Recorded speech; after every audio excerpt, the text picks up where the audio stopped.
These long-dead, century-old bones hide an earth-shattering secret. The sorcerer John would do anything to wake their souls, but this spell has a catch. Each resurrected undead can only answer 5 questions before returning to the earth, and they can never be revived again. Luckily, the undead awakened by this spell have no combat abilities. Chris was eager to try, and quickly stepped forward to ask.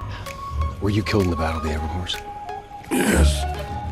4 more questions, right? Yes. Did that count as a question? Yes. Only answer when I talk to you. Okay? Yes. Why did you say okay at the end of that? I didn't.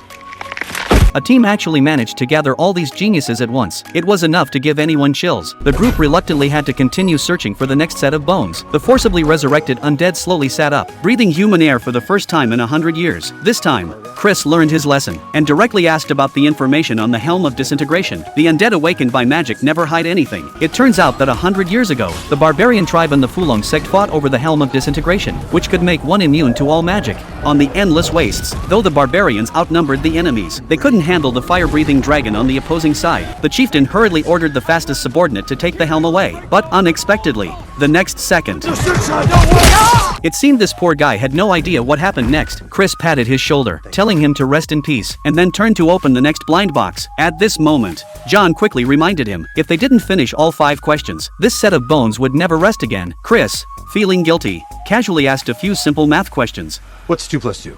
I'm bad at math.